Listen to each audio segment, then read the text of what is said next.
Hi all. So today we'll discuss about the topic ORS. So ORS అంటే అందరికీ తెలుసు కదా, oral rehydration solution and oral rehydration therapy అని కూడా అంటారు. ఇది ఎందుకోసం ఇస్తారు ఓఆర్ఎస్ సొల్యూషన్ అండ్ ఎవరి కోసం ఇస్తారు అంటే, ఎవరికైతే డయేరియల్ డిజీజ్ ఉందో, ఎవరికైతే ఫ్లూయిడ్ అండ్ ఎలక్ట్రోలైట్స్ ఇంబ్యాలెన్స్, ఎవరైతే ఫ్లూయిడ్స్ని లాస్ అవుతున్నారో ఆ ఫ్లూయిడ్స్ అన్నింటినీ కూడా రికవరీ చేయడానికి యూస్ చేసేటువంటి సొల్యూషనే ఓఆర్ఎస్. ఓకే, సో ఈ ఓఆర్ఎస్లో ఏమేమి కాన్స్టిట్యూయెంట్స్ ఉంటాయి అండ్ ఎన్ని గ్రామ్స్ ఉంటాయి, అదేవిధంగా ఆస్మోలారిటీ అంటే ఇక్కడ ఏమేమి వస్తాయి దీంట్లో అండ్ ఎలా ప్రిపేర్ చేసుకోవాలో చూద్దాము ఈ పార్ట్లో. సో ఇక్కడ చూసినట్లయితే మనకి ORS, so one packet of the ORS contains 21 grams. Okay, total ఒక packet of the ORS లో 21 grams మనకి constituents అనేవి ఉంటాయి approximate గా. ఓకే, సో ఏమేమి ఉంటాయి, సోడియం క్లోరైడ్ అనేది 2.6 grams ఉంటుంది అండ్ సోడియం సిట్రేట్ వచ్చేసి 2.9 grams ఉంటుంది.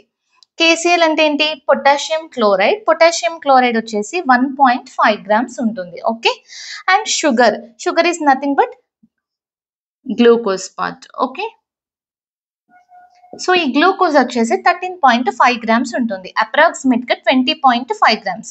సో 20.5 grams అంటే 21 grams, ఒక ప్యాకెట్ వచ్చేసి 21 grams అని అర్థం. ఓకే, ఇవి constituents, sodium chloride, sodium citrate, potassium chloride and last one is the sugar, nothing but glucose.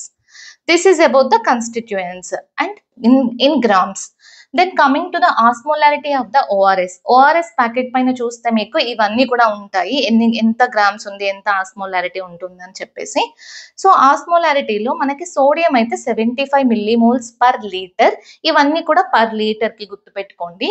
Then glucose వచ్చేసి 75 millimoles per liter and chloride వచ్చేసి 65 millimoles per liter, సిట్రేట్ వచ్చేసి 10 millimoles per liter, potassium వచ్చేసి 20 millimoles per liter.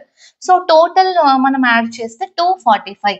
So ఒక ORS packet ఆస్మోలారిటీ వచ్చేసి 245 milli ఆస్మోలారిటీ. ఈ point చాలా important. Okay, ఇది important and ఇది కూడా టోటల్ ఎంత ఉంటుంది అనేది కూడా ఇంపార్టెంట్ అండ్ ఇవి కూడా ఈ వాల్యూస్ అయితే చాలా important, more than this values. Okay, and ఇప్పుడు coming to the preparation part, ఓఆర్ఎస్ని ఎలా ప్రిపేర్ చేసుకోవాలి మనం ఇంట్లో అంటే, 1 liter of the water, 1 liter వాటర్ని తీసుకొని దాన్ని బాయిల్ చేసి let it cool for some time. Okay, boil చేసిన తర్వాత కూల్ అయ్యేంత వరకే ఉంచి దాంట్లో ఒక ఓఆర్ఎస్ ప్యాకెట్ని యాడ్ చేయాలి.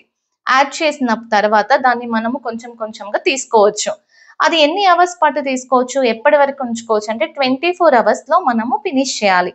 ఇన్ కేస్ ఫినిష్ అవ్వలేదు అనుకోండి, మళ్ళీ నెక్స్ట్ డే యూజ్ చేయడానికి లేదు, మళ్ళీ కొత్తగా ప్రిపరేషన్ చేసుకోవాలి. ఓకే, అంతేకాని 24 hours దాటినటువంటి ఓఆర్ఎస్ సొల్యూషన్ని, మిక్స్ చేసినటువంటి సొల్యూషన్ని ఎప్పుడు కూడా యూజ్ చేయొద్దు. Okay, this is about the ORS and this all values according to the WHO. Okay,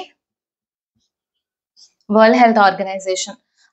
so మీరు కనుక ఓఆర్ఎస్ ప్యాకెట్ తీసుకొని చూస్తే ఈ వాల్యూస్ అన్ని మీకు ఉంటాయి అండ్ అర్థమైంది కదా, ఓఆర్ఎస్లో ఏ కాంపోనెంట్స్ ఉంటాయి, ఏ కాన్స్టిట్యూయెంట్స్ ఉంటాయి, ఎంత ఆస్మోలారిటీ, టోటల్ ఆస్మోలారిటీ ఎంత అండ్ ప్రిపరేషన్ ఎలా చేస్తారు అండ్ ఎవరికి ఇస్తారు అనేది అర్థమైంది కదా. సో ఇవన్నీ కూడా నాసెట్ MCQస్కి చాలా ఇంపార్టెంట్, మీకు చాలా హెల్ప్ అవుతుంది.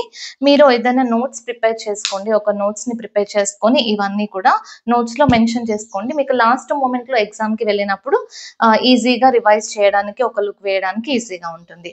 Thank you. ఎవరైతే వీడియోని చూస్తున్నారో కంప్లీట్గా చూడండి, అప్పుడే మీకు క్లియర్గా అర్థమవుతుంది. అండ్ వీడియో నచ్చినట్లయితే లైక్ చేయండి, షేర్ చేయండి, సబ్స్క్రైబ్ చేసుకోండి ఛానల్కి. Thank you for watching.